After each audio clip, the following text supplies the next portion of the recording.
Are you calling me my boyfriend? Oh, sorry. Hi.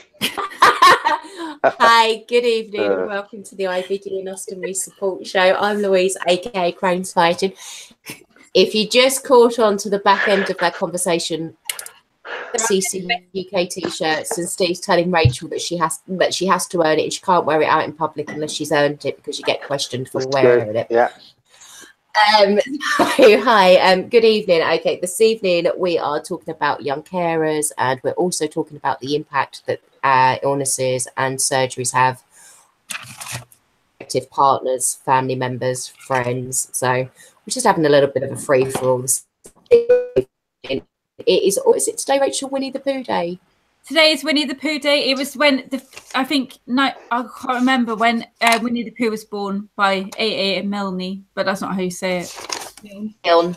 That's it, Milne. Milne. I don't say weird. Like I call Pinterest, and yeah. That's my favourite. Oh, I found another set of headphones. I wondered where they went. So what have I been up to this week? Okay, my bedroom currently looks like Beirut. I have got stuff everywhere. I have one wall wallpapered. I have drying paint on another wall. That wall's going grey tomorrow, and I'm doing more wallpapering around the window. My little brother is meant to be coming and helping me, as he is the professional. However, his sister's decided to watch YouTube tutorials and see if she can do it herself.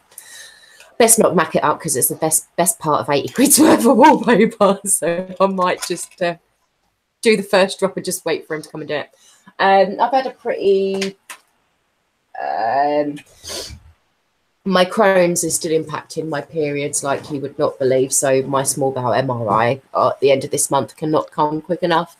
I'm losing weight and my periods. So for those of you women who have got Crohn's or UC with periods and scar tissue, it's not nice. I've been working. I've been trying to relax, but my child, that is the human petri dish, has caught a cough from school and has come home and decided to give it to mummy because she loves me. Human petri dish. Like that today.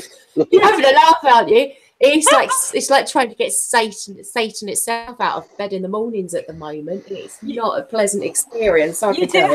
You do have funny analogies, Louise. Human petri dish. That's brilliant. She's like a living human petri dish. And when you're on immunosuppressants and you have a child at home, it is like inviting your house, and it's just literally how quick. Yeah, how quick can they rub up you or just give you a brush past and you come down with it? 3 days. So so we're doing young carers tonight. We're also doing impacts of relationships, and we're doing something else as well. I'll hand you over to Rachel, and we'll go from there because I'm currently hunting for my vape. Hi, I'm Rachel, rocking 2 stomas. I have no fancy writing or anything. Right, what have I been up to this week? Well, this week's been busy, really, really busy. I can't remember what I did on the weekend. I did a talk with my stoma nurse has asked me to give talk to the students and some healthcare professionals in Bournemouth. So I did that, and I was part of the student the education. It was really, really interesting, actually. I found it really, really good, and I'm being asked to give a talk at Cupid, which is the support meeting down here in February, to give like a 10-minute talk. Wednesday, I did the paramedic interviews for the university, which was really, really fascinating and very interesting.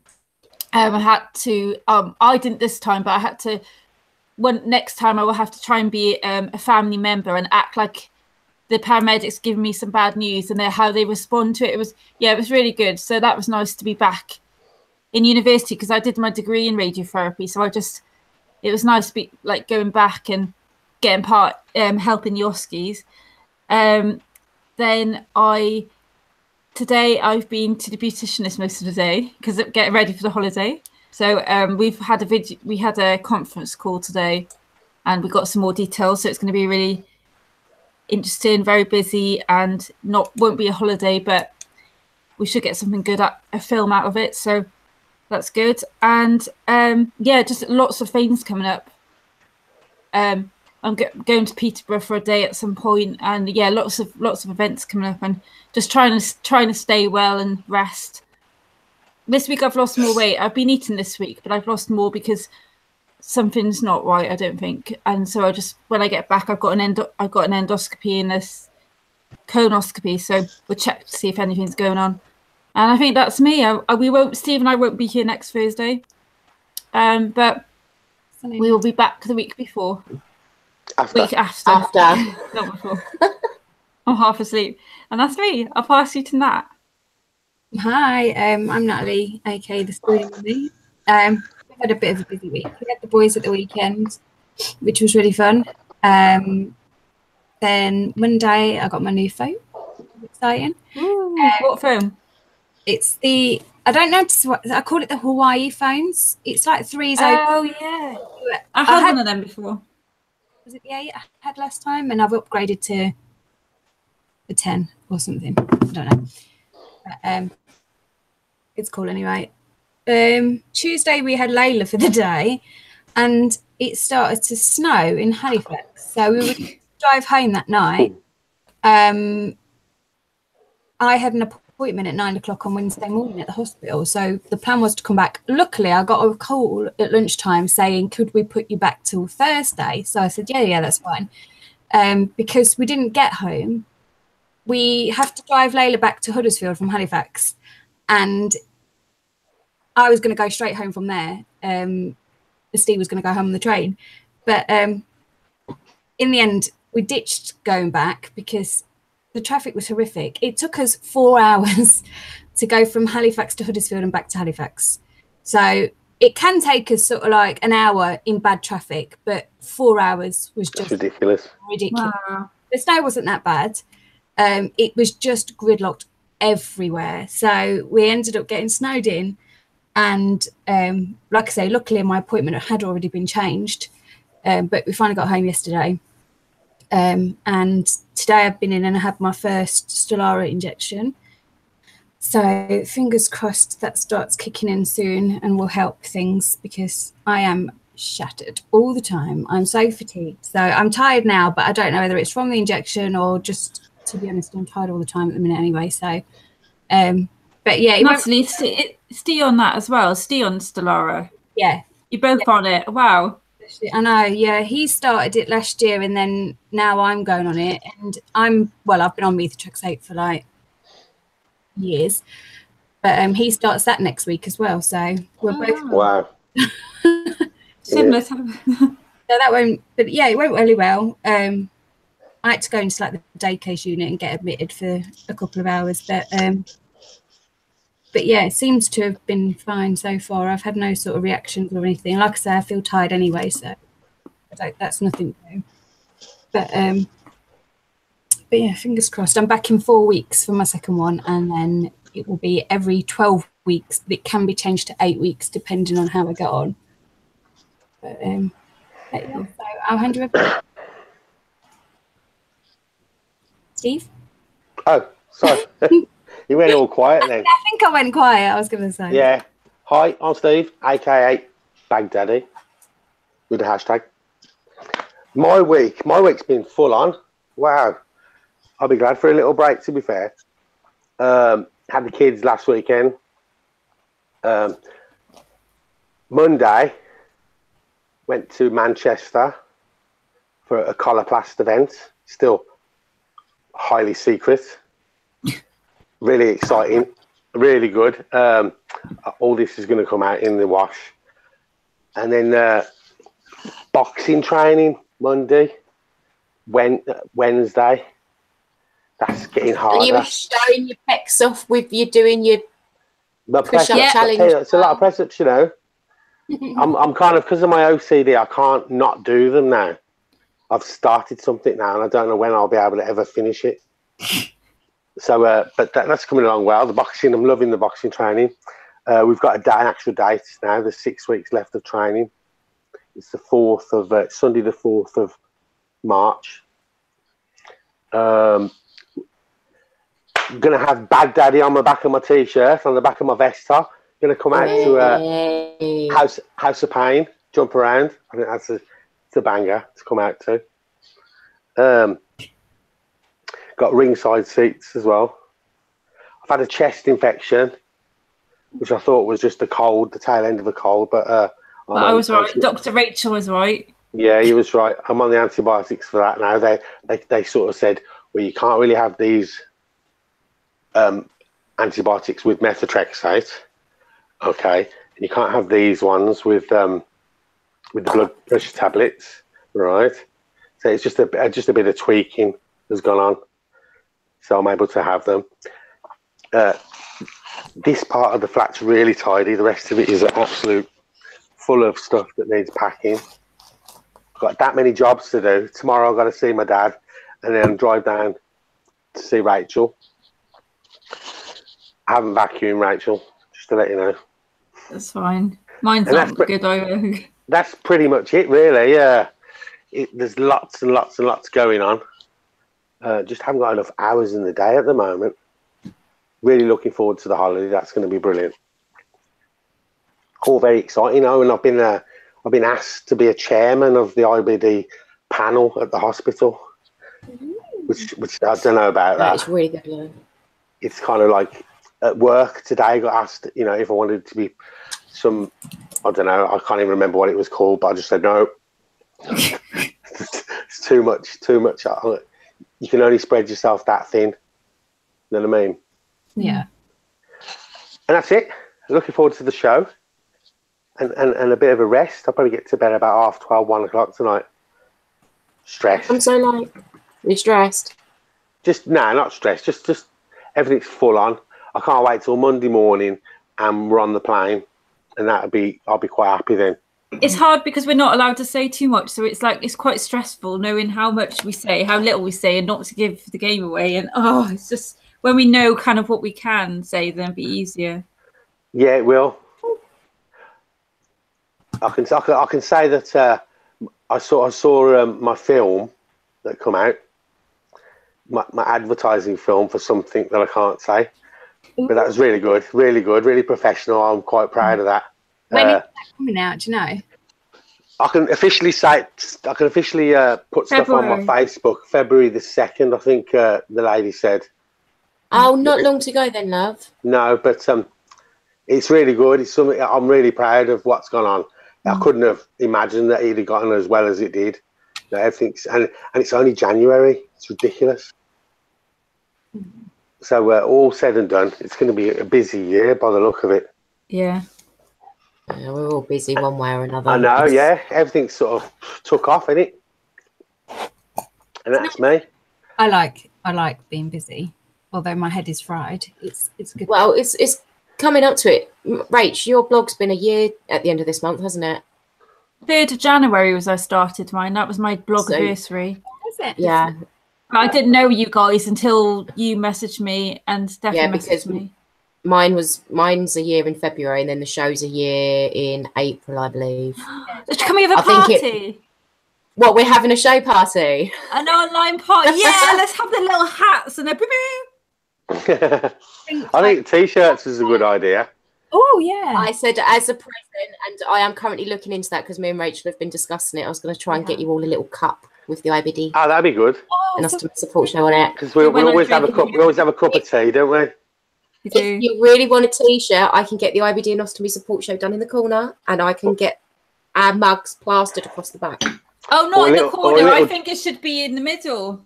A little do-bars badge.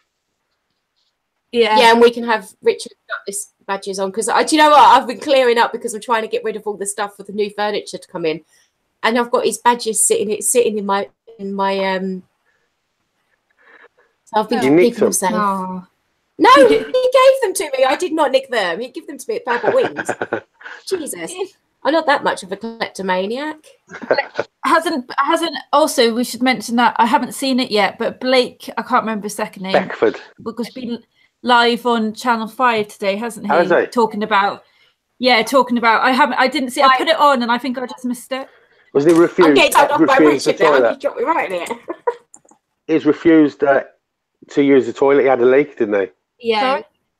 One of the tracks. Yeah, but do you know what? In retrospect, though, it was a conference hall, and I'm not saying what they did was right, But if it was something that was specifically for that was for, as they said, paying customers, it is a bit of a difficult one, really, isn't it? It is quite. Because he's got quite a high profile now because of the bodybuilding and the IBD. If it was any one of us, you know, it wouldn't have been hit any newspapers, would it? Let's face it. No, we'd have just been having a bitch about it in the groups. Yeah. Just a horrible thing. It's actually an insurance thing. They're not covered for people to go back in staff-only areas. So if you tripped over and bashed your head on the sink, they're covered. So it's dangerous. Because I once, when I was younger, had to... I was in the co-op, actually, with my auntie. I vividly remember it because... well, a lot of poo things stay in your head, don't they, when it's embarrassing and stuff. But I needed to go to the toilet then and there. And she asked, and they said, oh, no, it's a staff-only toilet. And they were like, oh, come on. They were like, we really shouldn't. Please be careful. But they could obviously see I was in a bit of a state. And they let me use it. But they were explaining the whole thing. And they said if she had an accident in there, we're just not covered. And it would just be a nightmare. And obviously their staff... That's quite a... staff on just the shop floor, so it's not sort of a responsibility they want to take. And if you'd have had an accident, you'd have been covered, if you know what I mean. So where there's blame, there's a claim. The thing is that so many people are like that nowadays, aren't they? Yeah, it's right. I can understand his point of view, but I can sort of... You can see it from both sides, yeah. Yeah, I was the same. And there's no law. All these cards that we received, you know... don't have to... They don't have to... It's not a law, is it? It's just this kind of like, oh, look, I've got a card. Can I please use your loo? And if they say no... The only thing I find those cards good for is if you're using the disabled toilet and some... nice person decides to give you stick because you're not in a wheelchair. Mm-hmm. That is purely what those cards are good for, because flashing them in the shops... I flashed my stomas before now. When I had somebody had a massive go at me before I found the Facebook groups, and I felt so humiliated, and I was so angry that I just flashed, and they were like, oh, I'm so sorry. And I thought, I don't think I'll do it again. I wasn't in a good place then. I don't think I'll do it again because I don't think it's fair, but that's how I sort of reacted to it. Well, Mike's just said that there's plenty of toilets at the GMX Manchester Central. He does a lot of work there, and he will be giving them some grief next time he's there. None of them actually know that he has a stoma, but they will do now. Trust me, he said. Yeah. I do think, though, to be fair, I do think it's a point that, like, looking at it across the groups and the Ostomy group seems to happen to quite a few people. But I do think that we can't just expect it. It's like... there has to be, like you say... It's not a God-given right, is it? It's not. But if you're having a leak, then obviously... Like I was in Birmingham when Steve had his children one day, and I was in Birmingham train station, and I had a leak. And obviously, when I changed my bag with the prolapse, I need to lie down. And I couldn't get anybody to give me ice to put on. I couldn't get ice anywhere, and it was such a drama. And in the end, I just had it on loosely, and I went... to Steve's, and I was in bits because I was in an accident. And it is stressful when you're having an accident. Of course, but I think it's sort of a give and take. It's if you can't find that place, then try others. But it's I can see both sides. It's kind of like you try that hard to sort of make sure that nothing is going to happen. Yeah. Because my worst fear is that I'm on a train or I'm out and I've got nowhere to empty. And there's no other room in the bag. That's my worst fear. Train toilets are the worst. They are. They really are. And then you've got to leave all your goods. Then you've got to leave all your bits to go and find the toilet. You got to make sure you time it right so that it's not when people are getting on and off. Mm-hmm. There is nothing more to place on the live chat telling you off, saying that you should be wearing them, Louise. What's that? Wearing what? Badges. I know, Richard. It's Richard on. Hi, Richard. And there's Olivia as well, who's not been very well. So get well soon. I said I'd read more of these out. Somebody was talking to me about it the other day, and they were like, "It's very active, and you chat on there, but you don't ever read them out." So there we go. Natalie, stop.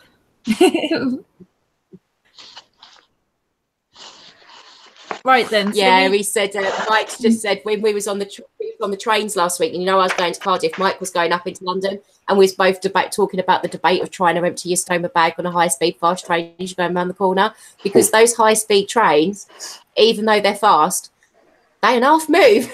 You're trying to empty your bag in the toilet, especially when you've got heels on as well. Oh, they're just always so gross as well. I remember I was trying to put my stuff on the side and there was like water, and I was like, is it water or is it wee? Like, I just didn't know. I was like, oh. And they smell bad as well. And it's like when you empty, it's like, luckily, I'm quite glad I got a urostomy because I can just wash it out straight after I empty the urostomy. So I'm quite, then it's not stuck. But they're not great. But on Monday, Steve, wouldn't you and Richard go in the same, like, literally just past each other? Yeah, if I'd have come at home about half hour early, we'd have been on the same train. Yeah, and I didn't get that message at all. He was saying he was going. It's nice. I thought, what's nice? Yes, I had to explain to him what it meant. And acting like I'm a dummy or something. I was thinking, bloody, I don't know what nice means apart from the obvious, the biscuit. Or that's nice. That nice biscuit. The biscuit. Had no idea. We're going to say hi, Richard. He was meant to be hosting on Twitter tonight his IBD Hour about immunosuppressants. Biologics he was doing. But Twitter's gone up. Shoot. Oh, has it? Oh, is it? And it's not loading. So hi, Richard, and we're sorry. Hi, Richard. Hi, Richard.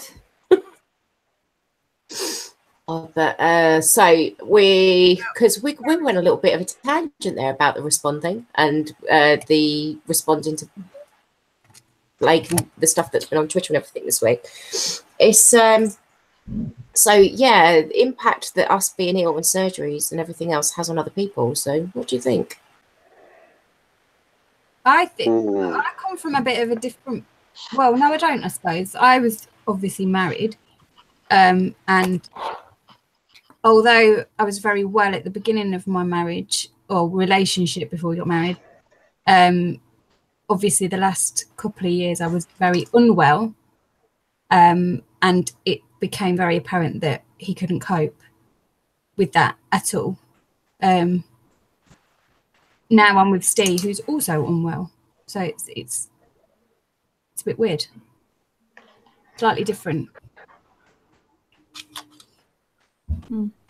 Quiet. I find so I've always said 2 years ago when I had my urostomy, I was in for 3 months. It was a really hard stay and it really affected my mum. It really took her, it gave him, Mum, I hope you don't mind me saying, it really affected her mental health and it took a battering because when I was in, everything kept going on. I caught C. diff off another patient because of their neglect cleaning the ward. So that wasn't, I was well enough to go home. And then, so she was frustrated with that. They didn't catch the C. diff quick enough. And I went really downhill, was really poorly. And then I had one nurse change the PICC line without being sterile. My mum went mental, like just changed it normally, without the sterile environment. And obviously I had caught sepsis quite a few times. So Mum wasn't happy. And I think Mum had a book that everything that went wrong and she was so obsessed with things going on. And it was in that stay, I realised how much it affects our families and friends. And especially I've had friends that are like my family down here. And it really affects them. And I think, just my opinion, it's actually harder for them because I guess I'll get to have the experience the other side when Steve has his Ken bum surgery. But I find that when you're ill, when you're really, really poorly and you're in intensive care or you've had sepsis those times, you are just literally fighting on for then you make it through the next minute. Let's get through the next hour, like minute, seconds. And time just goes still and it just sort of, you're on drugs and you just float. But your family see you deteriorate. Your family see you like close to death. They're doing this roller coaster that we're just kind of riding it, like we don't see it and they see it. And I've seen how it's affected my mum. It has affected her and I feel guilty about that, but I just have to sometimes remember that doesn't just affect me, because I used to be quite selfish and think, well, how do you think I feel? But actually my dad is absolutely petrified about me going on holiday. My gran said he's really worried about me, and it makes me really sad because I'm really enjoying life and I'm loving it. Yeah, I'm in hospital, but it still affects my family. They're still waiting for that phone call. I'm in sepsis, or I'm in hospital, and it must be hard because it's a waiting game for them. My mum's always had it with me because obviously I've been ill since being a baby. Yeah. But, yeah. She definitely worries. She's been my greatest advocate and sort of has inspired me to try and help other people, because she wouldn't ever let doctors. I mean, I had a great team of doctors when I was a child as well. But it was things like, oh, how is she today? And she was like, well, she sat there. Why don't you ask her? And things like that. She made me do my exercise. Like I say, I've had arthritis since I was a baby. My joints, don't get me wrong, they are falling to bits now. But I could be in a much severer state had she not pushed me to do my exercises at times. And when I said, I hate you for doing this, she would do that. And I don't know. I think she's amazing. I'm really, really lucky to have her. I know she worries. I know, especially when I lived in Essex, that was really, really hard for her. Obviously, when I was in hospital, I was in for a month when I had my ostomy surgery. By then I was on my own. Me and my husband are separated, and so I didn't have anybody. I had a couple of friends that were great that were visiting me. One of them, bless her, was doing all my washing for me, bringing clean knickers and stuff back. But my mum and dad both work. They're still paying a mortgage and all that. So yeah, that I know that was worrying to her, but she's pretty tough. I think I'm quite. I think in a way, growing up with it is a bit different to suddenly getting ill, if that makes sense. She's never known me any other way. Yeah. So it's your norm, isn't it? I suppose. Yeah, it's our norm. It's different degrees of. You see, no, I agree with you. My mum's a nightmare. She is an absolute nightmare. Don't get me wrong, I love my mum, and my mum does her best when I'm in hospital and everything else. My mum, we have a laugh and joke between me and my brothers. But my mum's grey hair, we split it and divide it between each of us, so we work out which bit's who. So that's like 70% my brother, and there's 10%'s me, and the other 20%'s the other brother, because we're sick. That's our sense of humour. We can't help it. It's how we was brought up. We sit there, if she's got her roots growing out, we sit there and count them.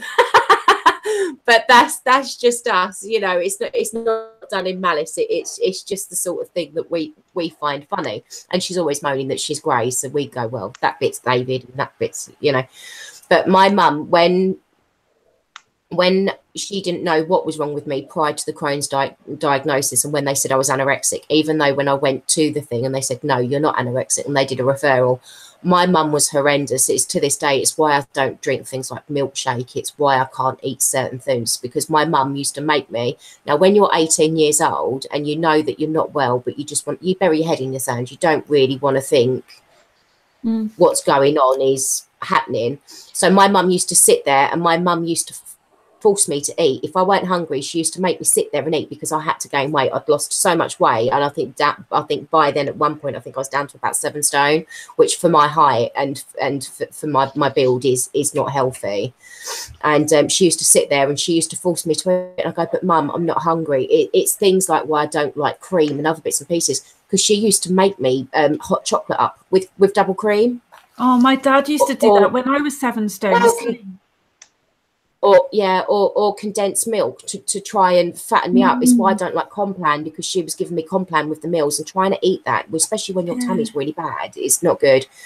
Then I was diagnosed with the Crohn's, and my mum didn't actually know when I was in hospital. She didn't know I was in for 2 weeks, because I'd left my phone at home, and my ex at the time, being my ex, didn't think, oh, no, I'll ring Louise's mum and let her know she's in hospital. I was off my face on meds and God knows whatever else.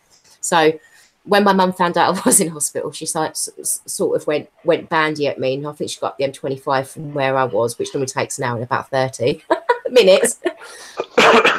And then there was the stuff that happened with me after the C-section, and my mum yet again was a nightmare. She was, you know, I couldn't wash. I wasn't allowed to have a shower. I wasn't allowed to have a bath because of the open wound and because of the infection risk. And she's got me on a commode in a shower trying to wash my hair, soaking the entire front of me with where I had the vac machine on. And then when it come to the surgery this time around, my mum didn't want to have it. She tried everything in her power to try and persuade me not to have the operation done, because she was worried that I could die. And I said, but what's the alternative? I said that I spend life with permanent diarrhea. I said, and end up on some point on permanent TPM because my bowel can't cope. Yeah. Yeah, it's kind of, so what? It's a risk that only you can take, isn't it? I love my mum. I love my mum to bits, and don't get me wrong, she has Maisie when I'm in hospital. When I come out and recovering, they'll take Maisie and they'll do the school runs and she'll pop in and she'll look after me.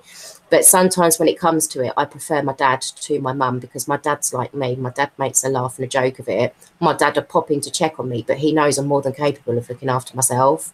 My mum, I think because I'm the only girl and because I'm the oldest and because I'm the firstborn, she seems to think that even though she knows I'm capable of looking after myself, that I'm not capable of looking after myself, and I'm not looking after myself the way I should be in general day-to-day life. So it's very...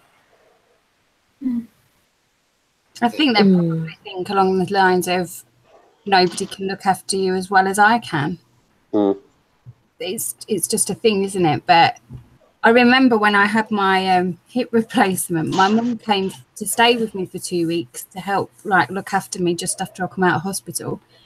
And she said to me, do you want a drink? And I said, oh yeah, I'll have a cold one. And my mum's quite like health conscious. Like, we always used to eat healthily. We were always vegetables and stuff like not excessively so, but fizzy pop was something we were rarely allowed to drink as kids. And when we did have it, it was a special occasion, and it was always with dinner. And she went into the kitchen and she's like, oh, she said, I'll do this squash, whatever, it's in my fruit. So she said, do you want it with water or lemonade? And I was like, ha! I was like, you know, I'm really poorly. I said, you would never offer it me with lemonade, ever. And I was like, oh, she must be worried, bless her. But no, she's bless her. We've taken, as a family, we often take the mickey and laugh about it, which is sort of just how we've learned to cope and get on with it. So it's like my brother phoned me up just the morning I was having my surgery, and he was like, just think of the money you'll save on loo rolls. We sort of rely on that too. Oh, I know somebody's just asked a question. Oh yeah, sorry. Somebody's just asked a question. Shell's just asked a question, and she said, do you guys think you've coped better having your parents aware of your struggles? This kind of support was mostly absent for her, and it pushed her to seek online support more. Yeah, that's me. That is. I during the last 2 years of when my disease had really taken hold, I was going through quite a nasty breakup. I didn't feel like I could leave because I wasn't well enough. So kind of stuck in a no-win situation, just sort of just existing really. Couldn't play with my kids. That was the worst thing. I felt like a letdown, you know, that I couldn't get on the floor and play Lego or run with the ball because of the arthritis. And my only solace really was the gym, because it was getting me out of the house and it was combating the fatigue. Because, you know, if you do have fatigue, like I was saying to Jenna today, you know, the battle really is force yourself to do something. You can talk yourself out of going to the gym. You can talk yourself out of going for a walk. But if you actually get yourself there, my fatigue is gone. And it's kind of like, even though I was at the gym, I was going to the toilet every 10 minutes, having to stop the treadmill, run to the toilet, someone's in there waiting, pacing around. But that was my solace. So I didn't really have that sort of support network. So I tended to turn to my good friends at work, you know, and I found the forums where I had loads of support, I'm not going to lie. And this is exactly why I do it now. Yeah, because I had that much support and comfort. You know, I've spent many a night crying my eyes out back then, and I've seen what support can do to me. So, and that's exactly why I do it now, and I'll never stop that. It's changed me as a person completely. Yeah, I stayed quiet during that bit. I found it quite upsetting, but that's where I gained my strength, to be honest. You know, by talking to people who were going through it and them telling that there is a light at the end of the tunnel. You just gotta keep fighting it. Yeah. I think I went through something quite similar when I was really, really poorly. My marriage was ending, and I obviously lived a long way from my family, and I didn't talk about any of it. I couldn't talk to them about what was going on in my marriage because I was just mortified. And my health was declining, and I didn't really know much about Crohn's and didn't really understand it. And the online support groups at that time got me through. They were like a good. So, I've had many a chat at 3 a.m. Sat on the toilet for 40 minutes because you're scared to leave it, just chatting and chatting and chatting. And it's kind of like, if that weren't there, if we didn't have that support network, I'd have gone mad. See, I didn't know that the groups existed. So my mum and I have had a strained relationship, and there was, a time when I was in Bristol, we didn't speak, and I was in a relationship that was failing, and I was desperate, and I had one good friend in Bristol, and I moved to Bournemouth, and I made a lot of recovery friends, and I found a support network that helped me through. And through that, I've built a relationship up with my mum, which can be hard at times, but it's trying to make things right now. And I found that for me, my friends have been amazing, and all from all different walks of life, and have taught me so much. But it's only the last year, I think, in finding the groups and doing my blog, because I didn't know. I stupidly didn't think to even type it in the groups. I didn't think that a group would exist. I had only been very new to Facebook, and as soon as I found it, my world just was this small, and now it's so much bigger.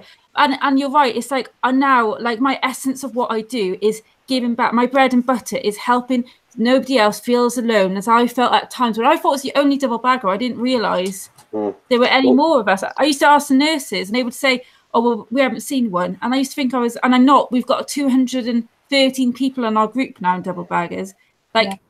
It's amazing. So that's why I like connecting with people who are struggling. And I've had quite a few phone calls recently with people who have just had a stoma, and that's why I do it, because it's to help somebody else not feel as alone. Yeah, especially if you don't have family, or you don't have, like, my family are in Wales anyway, so I don't have that. I rely very much on my friends. They are my family. Yeah, as well. How do you deal with? Nice having people who understand. It really is. Yeah, my friend Steve, he was on the show when we did the Friends one. Rachel's met him. We've been out for curry. Rachel's met his girlfriend. She's kind of like adopted Rachel, hasn't she? She has, yeah. She loves you to bits, yeah.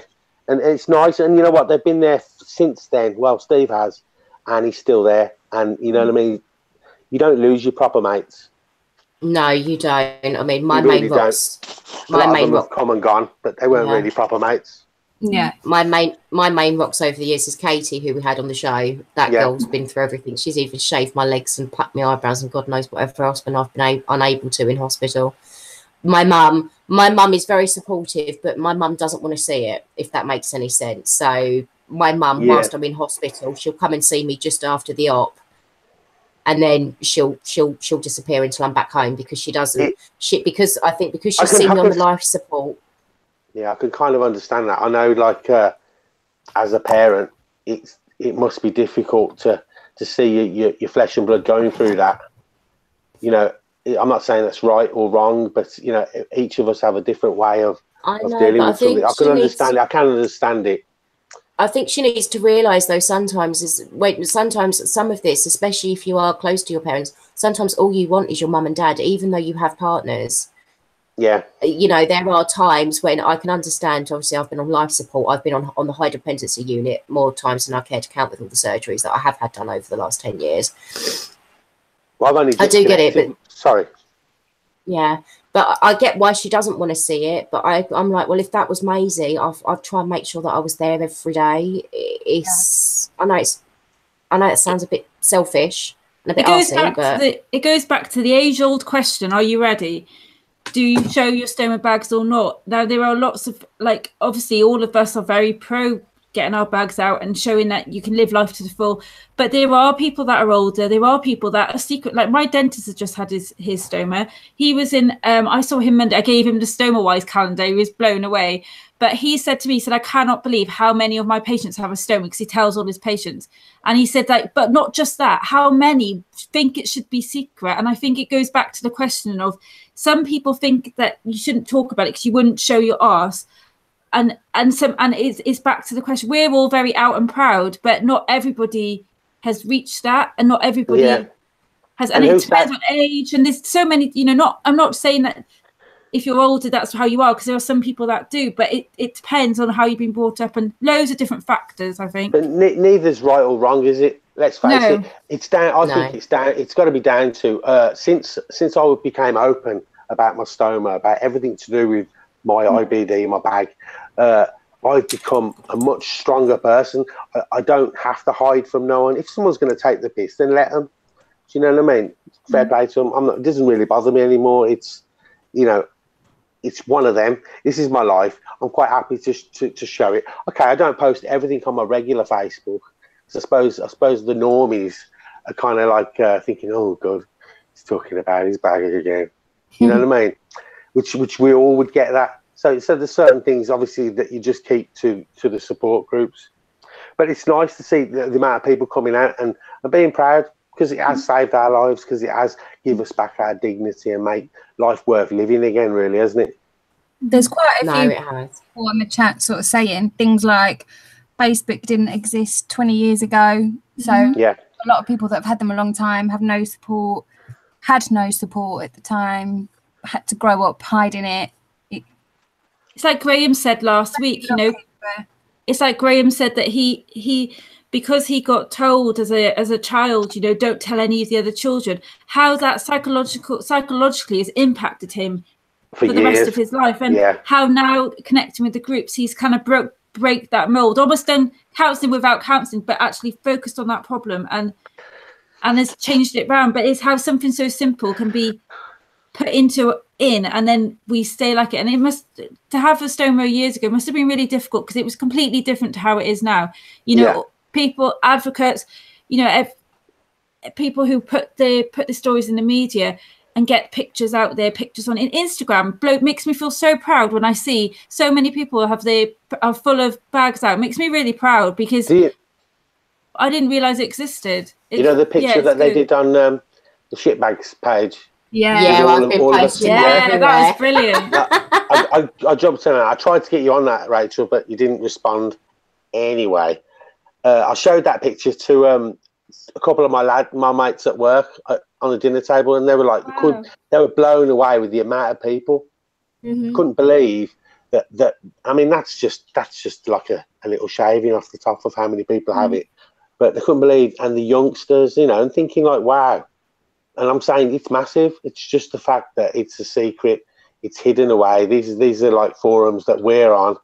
That obviously, we're kind of elusive to these forums. You're not going to be on there unless you have one, really.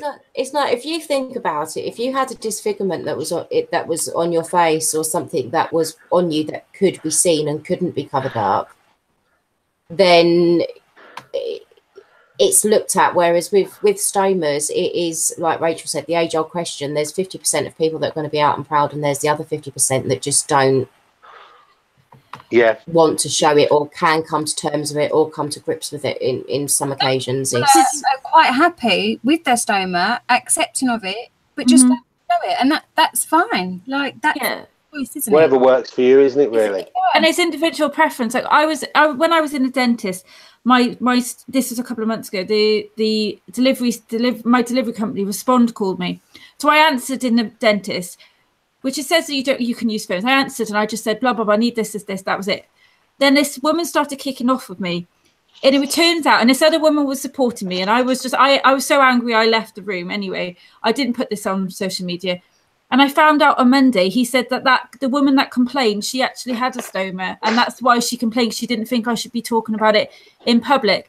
And I think as well as we must be understanding that some people might not want to show their bags. I think it's also them understanding why we would, and both understanding both ways of like we don't want we kind of don't want anybody to feel like alone and know that it's nothing to be ashamed of. And I've had a few people over the last year, 5 people that I tried and I've seen them. It was really upsetting, and like died with bowel cancer because they were too ashamed to have a bag because they didn't want to have a bag of crap on them. And that should not be happening in this day and age. And it just really not destroyed me, but it was heartbreaking. And I went to visit them in hospital. There was nothing I could do. The stone nurses asked me to talk and there was nothing. And I had to accept that to what they decide. But if it helps show that we can be more than them. Like I'm more than they've given me, they have given me Steve. They've given me my life. They've given me opportunities. And I'm so grateful, but I haven't always been like this. Yeah, exactly. And people these days shouldn't be dying because they're worried about. I understand, but the more we can get it out there that there's more, they can give you back your life. The amount of people I've spoke to in the last couple of weeks when I've told them what's happened because of my bags, because of I can't say the word because it would give away what anyway. They've said the amount of lads that I've spoke to, they've said to God, I'm going to stick a bag on me if that's what's happening. I'm like, yeah, you know what? I much prefer it than the old way of going to the toilet. I've got to admit. Oh, I really do. I miss it. I was actually talking to another girl the other day who was on there. She was going to the doctors about a reversal and was asking some opinions. I can't remember what the original question was, but we sort of carried on chatting and I said, I've just gone through it and decided I don't want a reversal. It's obviously not completely ruled out, but that'll probably be it for me. But I said, I've gone through 20 odd years of the toilet being the most hellish place for me. I was like, now it's not. And I just couldn't go back to that. It's just an inconvenience now, isn't it? That's all it is, really. It's just something you have to deal with. And sometimes it's not like there and I'll have a leak or something in the middle of the night. I'll have to get up and I'll be mad. Think about how many hours when you was really poorly that you spent in the loo. Well, mine was well, let's just put it this way. Different. It's with mine, I'm no longer biting down on the toilet roll holder or the toilet roll actually, for that matter, every time I go to the toilet because it hurts so much. Mine's slightly different because I obviously was chronically constipated, and I mean like years couldn't go. I had to digitally stimulate. That didn't work. Baby men's didn't work. In the end, I had to use a pair of steam irrigation every day where I put a catheter up my bottom and pump 2 litres of water in. My bottom still didn't empty, and but I was on the toilet because when I had the suprapubic catheter, I was giving birth to my catheter, feeling like spasms. So I was on the toilet screaming in agony, and the amount of times I used the toilet not for a routine way, it was just to have pain. Like after anything, I would end up being on the toilet in pain, and it was it was hard. So I didn't necessarily have the diarrhea. My bladder and bowel just stopped working completely. It just wouldn't empty. And when you're 20 odd, and when you're 20 odd and your body just won't work, and like you're working and you think, come on now, empty, and it's just not emptying, and you don't know why. And they thought it was in my head. They didn't know for a while what it was. It's quite hard. It's the loss of control, and it's difficult. So I wouldn't like to go back to that because I was so thin. I was like about 7 stone, very thin, very malnutritioned, and now I'm healthy and I look the best I've looked in years. Well, ever, I think. Like, just about partners. I love them awkward silences. I do. They're my favourite bits. We should edit all them together and have like an hour of just us looking awkward at each other. You can do that. I think that would be wicked. Just going. Yeah. And a train. You're having a lot of trying to go for the video edits on this is a nightmare. But just to flip it, I mean, with surgery and chronic illness, has it affected your partners? Has it affected life from that side of things? Yes. Well, mine obviously did. Like I said, with my ex, big time. He thought he could cut, and I I don't have any WhatsApp. I think it's a massive thing to deal with, being the partner of somebody who's chronically ill. But obviously my relationship just went, there was other things as well, but that was a contributing factor, that I was so poorly, and he didn't get it at all. And now I get to see the other side of it with Steve, and it is really hard. It's worse dealing with him than dealing with myself being ill, I find. Because when it's happening to me, you just get on with it. I always have. You do what you do. But when you see somebody that you love in complete agony or facing surgery or can't stop being sick all night, and it's just hard. Sorry, there's one of those awkward. No, that's okay. It affected my insurance relationship. I know that much because he just didn't want to hear it. He just didn't understand that, because I looked all right on the outside. And to be honest, this hell I used to get put through every time they put me on steroids, and I went from being skinny me to hamster face me. And, you know, getting told, oh, you need to go on a diet or you need to stop eating. I'm like, well, I'm on tablets. I'm on Satan's Tic Tacs. You can't really drop the Satan Tic Tac. Wait till it come off Satan's Tic Tacs. Or when they put me on medicated liquid diets, and, oh, no, you can't do that. You've got to eat. You can't not eat. Did you not have the whole... Well, what have you eaten today? When you said you were in pain or whatever, that question will forever drive me crazy. Or I'm lazy because I've fallen asleep. I think the worst thing he ever did to me was, I'd come out of hospital. I'd been in hospital for 3 months. I'd had to learn how to walk again, talk again, eat again. I was still having physiotherapy. They'd been letting me home on weekend release. I'd been home 5 days, and I'd pottered about because he went to work. I had carers coming in the mornings and the evenings to sort out my backs and to help me get up and down the stairs. So what they'd do, the carers would come in the morning, they'd get me and Maisie downstairs. All the stuff had been set up for the night before for Maisie to last me through the day. And I'd got up, and I think one of those days, even though I was still on the TPN, they was telling me to reintroduce food, so I was on low residue, and I'd made myself a ham sandwich. Now, bear in mind, I had a vac machine attached to me. I still got TPN on me that I'm being plugged up to all night and everything else. And I got told if I could make myself a ham sandwich, then I'd have to cook and I'd have to clean again and everything else. So within 2 weeks of being out of hospital, I was back to doing full housework up and down the stairs. The carers went, apart from to change the vac machines, and I was back to normal.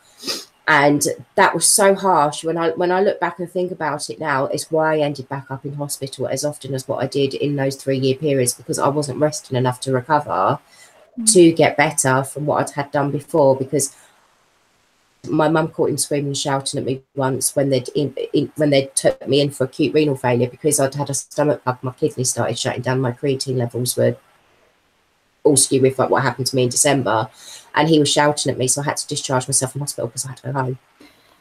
Well, I think I don't know if you found this, but in the when I was with Yanis for 6 years, like, you know, I don't want to say too much, but it got quite controlling, and I won't let that happen again. I realized, because when I was so poorly, I just let him do everything, and in that it became quite unhealthy. But I know that when I've been in hospital and with Steve, you know, we've been together 5 months now, and I've been in 2 or 3 times, and I know you've struggled, Steve, haven't you, with me being in hospital, especially the last time when I was so with the sepsis, I was really nearly had a heart attack again, and it was really sort of serious.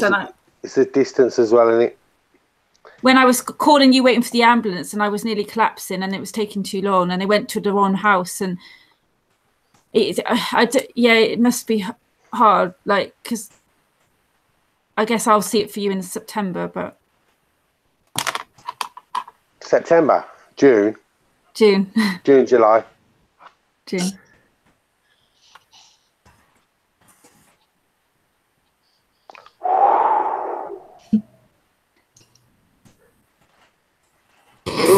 A moment of restful thoughtfulness then. You're right, Nat? Yeah. Bad memories. Yeah, I stay quiet during that bit because it's not something that I really want to relive in my head, to be fair. So But well done all of you for opening up. Then I weren't brave enough. It's all right. Big hug. Well, it's do you know what? It's life's life, and it's just never easy. It's hard, to isn't come it? off it at It's the end of hard. the day. We've all been through trauma, whether it's trauma from childhood, whether it's trauma with other stuff, whether it's trauma not relating to our ill health, and then adding our health, you know, it's going into hospital. It's traumatic. Having the surgery we've had, it's traumatic. Having the complications, it can be traumatic. And I think it's good at times, like Natalie, it's good to show emotion, because it's not unicorns and rainbows, as Louise would say, all the time. No. You know, it's difficult at times, and it comes back to you in PTSD, or it comes back to you, and it's in those times, it's to go with it, you know, feel the feelings, but try not to stay there. That's right. We're all fighting different devils on different levels. Yeah, it's Like, nearly 5 like years down the line for me now, since me and Sean split up. In the early days, especially for the first year or two, I used to bawl my eyes out all the time. Shit, because he proved to me with Ben, when I'm in hospital every day without fail, he's up there with me all the time. He makes, well, you lot know what he's like. He sticks me under freaking Gestapo rule if I fall ill, and then if it gets too much, I'm not allowed to do nothing. I'm not even allowed to get out of bed without asking for permission. Do you know what I mean? There's both sides of the coin. At the end of the day, there's always going to be those people that aren't supportive and aren't worth the time. It's like the people are saying that, but you know some people are supportive and others aren't. It's luck of the draw. It really is. You know, we've all got these stories, Louise, but look at us now. Yeah, I was going to say. You know what I mean? Look at us now and look how positive. I know that we've all got issues and we've all got problems and difficulties, but I'm like 100% happier than I ever was. Yeah. And we've all got different, you know, we've all got different things. Like we've all got like different expertise sort of thing, you know. It's not expertise, but like, you know, like I had the issue with fentanyl, and I know that Shell's just come off fentanyl. We've got that experience. Then you've got you guys who are parents. You've got Steve who left the relationship and then had his childhood stuff. We've all been different aspects, that remembering that when you have a health, it's like you have other shit as well that obviously comes into it. And if you've had messages from childhood and it gets harder, and that's why it's so important to nurture your mental health through ill health diagnosis, surgery.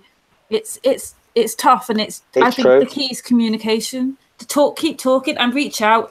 That was the biggest. I didn't know what that word meant until 2 years ago. Reach out. You know, if you're struggling, just reach out to somebody who you think will understand, you know, whether it's one of us or any other advocates or anybody else. I remember the couple of good things that did come out of Sean with one thing was that there's no point in crying about it if you can't change it, because I used to cry all the time in the early days of diagnosis. I disagree with that. Sometimes crying is all you can do. Need to cry. Whereas now, it's a release, isn't it? It's a release after a good cry. Whether nothing has changed apart from you've released. Whether it's anger, it's like. I mean, what do you guys do? Because I mean, I'm one of those ones. I will plug my headphones in. I will blast Evanescence. I will bawl my eyes out by myself. I like Evanescence. Evanescence, yeah. If I was to put Evanescence on, I would cry as well. He stays away. I do the same. I put music on and I will like manically clean just to. I train. I do. I use endorphins to deal with it. Steve, what do you think I do? You bury yourself in work, girl. That's what you do. To the point where Steve just said no. Told off. She's done really well. She's done really well. She spoke to like a life coach, and this life coach has gave us some methods, and you know what? She's been brilliant over the last. I've time blocked. I'm talking to her like she's not in the room. I know. I'm speaking now. Yes, sir. No, but you know what I mean, and you can really tell that you've made an effort, because you could be on your laptop out of a 24-hour period. You could be on your laptop 8-10 hours, but all in little bits and bobs. Whereas you need to do it, if you're going to do it as a job. Yeah. Do like a 4-hour shift and then have a good break. You know, it's where my obsession addiction falls into. Is like I just throw myself into having a purpose and help, and it was impacting me. But now I'm time blocking my days, so like that's all you're doing is changing that addiction to another one. If you could be addicted to working in sections now, and it's much better for you. Yeah. Do you know what I mean? We've all got to come with a I don't know, a better way of doing stuff. And once you find that way, and you get the life balance right. With we burn out occasionally tag is what we come with. Oh my God, yeah. Don't you just? You know the one where you really want to switch Facebook off, yeah? But then you hear that notification and you're going, oh God. I've got to answer it. I've got to look at it. It could be this. You know what does me? I've had my phone on Do Not Disturb, but I can't turn it off at the moment because certain things are going on. So I always have to have my phone switched on for when emergency numbers come on. So I can't put airplane on. You know when you fall asleep and you've put your phone on charge, and then say you wake up at 2, 3 in the morning to empty your bag, and all you can see is that bloody flashing light on the top of your phone, switching from different colours from the notifications for Twitter, Instagram, Facebook. DM message, Messenger, emails, YouTube, Pinterest. And you know when you go to the bathroom and you're like, do I pick my phone up? No, don't pick your phone up. Leave it there. My phone, I'm sure my phone, as soon as I touch my phone, you know, the S8, as soon as I touch it or put my hand by it, loads of notifications. It's like it knows that I'm going to go for it or something. Yeah, Shell's just said on there that fecking light. She was saying earlier as well, which was quite interesting. She was on about her relationship with her dad, and he didn't get the whole online support thing. Oh, really? And yeah, and I've, to a certain extent, had that a little bit with my family in that, because I was obviously down in Essex. I was on my own, and I relied heavily on the support groups. The first 8 months. 7-8 months I joined them. I went through being diagnosed with depression, finding out more about Crohn's, having my first hospitalisation, my marriage breaking down, and then I ended up in hospital for a month when I had the ostomy done. And it was just a lifesaver at the time because, like I said, I was on my own. It was just me and the boys, and I couldn't talk to them about it. So I did my normal day stuff. And that was my source of support. And now I find it's hard to break that. It really is. I don't need it so much anymore. And obviously I still want to help people, and I'm still doing my blog and all that, but I need to find a better balance. But my family do, and they don't understand. It's not just the blog and stuff that I do and having a laugh. It was just such a crutch for me. Yeah. It is hard. Totally get it. So I've got another one here. Elaine's emailed me. She said that although she doesn't have a stoma, she's not allowed to talk about her Crohn's at work with work colleagues in case it upsets anyone. Oh, wow. That's ridiculous. Oh, did anybody say that, or did your manager say that, or? I know she's going through some stuff at the moment. And I can't say too much because half of it she's disclosed in confidence. But I know that one of the heads that she works with, is a complete and utter. It sounds like the unions need to get involved, Louise. Because if that's the case, she has got the union involved, and they're not being as supportive as they should be. Oh, okay. See, not all unions are like they used to be back in the 80s. No. Can I just mention as well, somebody asked a question earlier and it was off of subject, so I didn't mention it at the time, but it's Olivia. She says, sorry with the change in subject. She saw her stoma nurse as she's preparing to have an ileostomy and hernia removed, and she's going to have a permanent colostomy. Her stoma nurse has said about irrigating. Do we have to do that? And none of us have got a colostomy, but I don't know. I've heard of irrigating, but I don't know if you have to do it. From my understanding, you don't have to. Some people do. I think there's lots of different factors. I think you're right. I know some people that have colostomy that don't irrigate. I've got some that have to irrigate very often because their output's very thick. Yeah, I think it's about the output, isn't it? I think make sure you ask the stone nurse, your consultant, these questions. I have to check with Olivia because I think I've been speaking to Olivia briefly, and Olivia has, I think she has perianal Crohn's. So I should imagine that with the colostomy as well, she does have to do irrigation, especially I think with ask your stone, because I know that some, you know, quite a few do, but I do know like some of my friends that don't, but I know like majority do. So I think just ask your stoners. This can be a question for them. Make sure your questions are all written down and you can ask, because at the end of the day, we have experience, but we're not. Yeah, we don't know your case history as well, so I think it's it is a have to ask the surgeon and stoma nurse. So.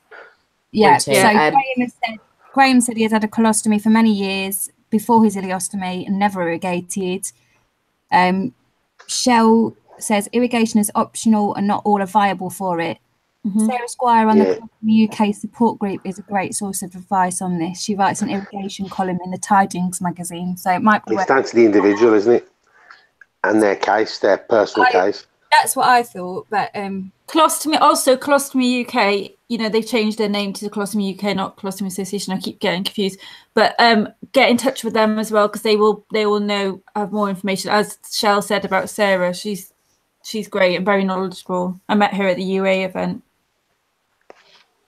Oh, another one. Elaine has said with regards to support, she feels that she has support through the show, through listening to us all, especially when she knows that people who are physically around her don't understand or don't want to understand. Oh, that's good. That's lovely. Yeah. That's really nice. This is why we do it. We've all been through times when we felt alone or haven't wanted to continue with life because it's all got too much. And I think as long as we have people that we can talk to and feel like we're not so alone, it helps. Oh, no, I don't. I just do it because I like being on the telly. Of course. No, I'm joking. I jest. No, of course I do. You keep jesting. I'm going to send you a paper bag so we can't see your face, and we'll just have Baghdaddy on a T-shirt just for giggles. No joke. I just joke. That's all. No, it's what we do in it. It's what we do in it. You know, and it's nice. And if someone just texts something from it, and it eases someone, then it's worth it in it. It is. You know what I mean? It is. And I'd like to give a shout out to Steffi as well. Yeah. You're missed, honey. You. Get well soon, babe. She is missed. Yeah, well done, Steve. So we overran. It's a good thing I left the chat open till 9:30, isn't it? I'm glad I mentioned the silences as well, because you know what? Everyone looks at everyone there now. When we have a silence, it's really good. I'm enjoying them bits. Are you enjoying the silences? You've got to start sticking it out. I love them bits. I'm going to draw pictures for when that happens, and I'm just going to hold it up like a test card. Oh. Steve, you should draw caricatures of us all. And then plans for the weekends. So as a little bit of a wrap up, plans for the weekends. I'm going to be spending my life in IKEA. I'm going to be driving 166 miles to Bournemouth, and then back on the Saturday. Then I'm going to be driving to the airport. No, I'm going to get a taxi driver to drive to the airport. And then I'm going to be flying to Gran Canaria. Shut up. And then we're going to be doing our little film thing. So, but the dramas around me and my clothes. Oh, I've packed so many clothes because like trying to get it to work on camera. Honestly, I took a picture. I can't cope. It's 5 days. And I've packed like enough. Rachel messaged me last night. She's going, I'm worried about clothes. I said, do you know what, woman? I said, stuff the clothes. I've been bloody more worried about fucking summer supplies. I've got leather thong or denim thong. That's it. No, have you not got one of those? No, I'm not ever wearing one of them, Natalie. Never. Man bikini. Mankini. It's a mankini. Right, we're going to have to... Can I swear yet? Can I swear? It's a Borat. Oh, do you know what? I'm actually have to see if that's on Netflix. We should all swear together this week. We should all shout the F word really loud. No, we used to be having kittens. You've already said shit. Do you know what? I actually went back and checked through that last week. I checked it as well. It cut out just as you was praying to the sky, so everybody knew what you was going to say. Oh, anyway, we're after Watershed. It's after 9 o'clock. We're fine. I don't think any kids are watching. Well, I hope no kids are watching. So next week, Next week, I have no idea what we're doing next week because I believe 4 is down to 2. It's just you and that. You can play tennis. Me and you, Nat. We can play tennis. We can play ping pong. We can see how long we can make the longest silence for. Yeah, that'd be good. Oh God, no! Because next week's show is 20 minutes long. So, what are we covering next week, Rach? Because you did the topics for this month, so I don't have a Scooby Doo. And my mind's just gone blank. I'm so sorry. We're covering suntans. Winnie the Pooh And sangria. No, I'm so sorry. Right, I will post it up. We was doing the famous old topic: to name or not to name your stoma. That's it. Yeah. That is the question. Yeah, that is. I swear we've already done that. Yeah, we have, but we're gonna have to start redoing some subjects soon because we've covered quite a lot, and because it was done a while ago, like we did that right at the beginning. Yeah, I've just started working. So yeah, I think I've got four weeks planned, but I'll be messaging you two. I've decided that we need to do a Mr. and Mrs. quiz. We're pitting you against one another. Oh, that'd be good. Valentine's That'd Day. be hilarious. What, me and Steve? Mm-hmm. I'm going to message you both your questions and then. Oh no! This is like Christmas all over again. I won that as well. Do you reckon I can win with you two and I can get all the questions right? I failed the funny bit about that was the name of the reindeers. Was it Dave? Oh, that was hilarious. Dave, Michael, and Andrew. Harry was another one, wasn't it? Barry. Barry the reindeer. Oh my God. Barry the reindeer. Oh well, I don't know Christmas well, so shush, leave me alone. Oh no. Right, have a lovely weekend, all of you. So, everyone, have a good weekend. We will be back next Thursday. It will be just me and Nat. However, to name or not to name your stoma, that should set the chat alight for that one. We can't have swearing, though, before 9 o'clock. No. So, we will say good night for this evening. We'll see you next week. Thank you for all of those that have been on the chat this evening. It's been busy, and I'm hoping that everybody's gained a little bit of insight. So I'm going to go and make myself a cup of tea now, and I might actually have to go to the shop and buy a packet of cigarettes. Wow. Go and get a bite. So, no. Bye, guys. Bye. Bye. Good night.